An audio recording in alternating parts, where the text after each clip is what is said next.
जब मैं आप लोग की उम्र में था, तो आप लोग भी नोटिस करते होंगे कि इस उम्र में सबसे बढ़िया चीज लगती है कि बस बढ़िया खाना मिल जाए, खेलने को मिल जाए और कोई पढ़ने को ना बोले। मेहनत से काफी बार बचने की इच्छा होती है।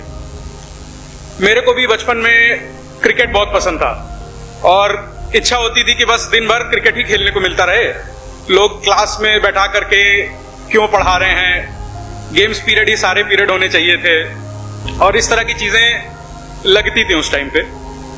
एक और चीज जो उस समय लगती थी वो ये थी कि जैसे हर चीज पे हमारा हक है। हर चीज देख करके लगता था कि ये भी चाहिए, ये भी चाहिए, बैट भी चाहिए, बॉल भी चाहिए। और कई बार जब जिद या इच्छाएं पूरी ना हो पाए तो काफी हताशा भी होती है। आप लोग के साथ भी शायद होता ही होगा ये सब चीजें। लेकिन अब जब मैं यहां खड़ा हूं आप लोग से काफी बड़ा और उम्र के साथ थोड़ी अकल भी आ गई है, तो अब ये समझ में आता है कि वो जितनी भी चीजें थी वो बहुत ही छोटी होती उनके आगे, जो असल में हमारे पेरेंट्स या हमारे टीचर्स हमसे करने को कह रहे होते हैं।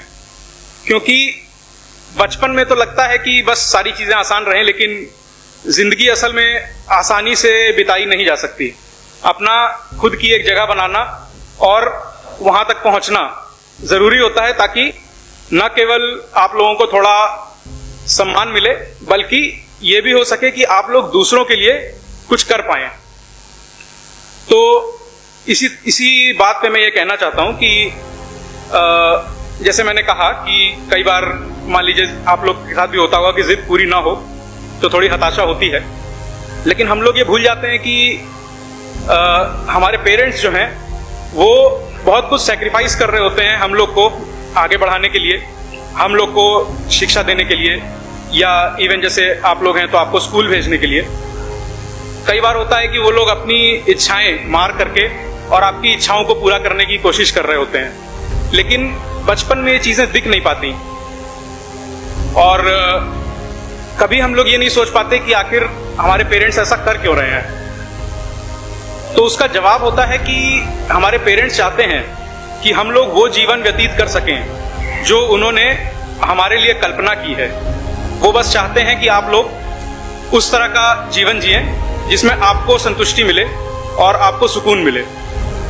उसी तरह टीचर्स का भी रोल होता है। जैसे आजकल तो मैं नहीं बता सकता क्या चल रहा है, लेकिन हमारे जमाने में तो डांट पड़ती ही थी, कई बार कभी कभी कुटाई भी हो जाती थी।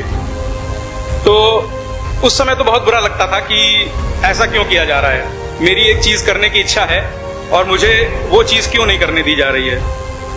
लेकिन आज मैं कह सकता हूं कि वो सारे जो भी चीजें की जा रही थी या जो भी प्रयास थे हमारी टीचर्स के भी, वो बस इसीलिए थे ताकि हम लोग आगे बढ़ सकें, एक सफल इंसान बन सकें। और वो उन लोग का दायित्व था कि हमें हमारी गलतियां बता सकें और उन गलतियों को सुधारने का रास्ता भी बता सकें। क्योंकि एक ही गलती अगर बार बार करते रहेंगे तो उससे कहीं पर भी प्रोग्रेस नहीं होती है। प्रोग्रेस के लिए जरूरी है कि आप लोग आपकी गलतियां पहचानें और उनको दूर करें। इसमें टीचर्स का बहुत इंपॉर्टेंट रोल होता है। लेकिन पेरेंट्स हो चाहे टीचर्स हो, वो सब लोग एक हद तक ही आपको आगे ले जा सकते हैं। वो लोग आपका मार्गदर्शन कर सकते हैं, आपकी गलतियां बता सकते हैं, उन गलतियों को सुधारने का रास्ता भी बता सकते हैं।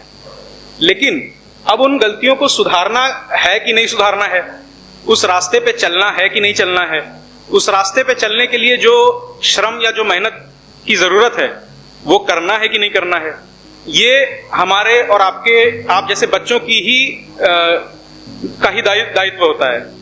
ये हमारी रिस्पॉन्सिबिलिटी होती है कि जो चीजें बताई जा रही हैं, जो मार्गदर्शन किया जा रहा है, उससे सीखें और उसको अपने जीवन में इम्प्लीमेंट करें।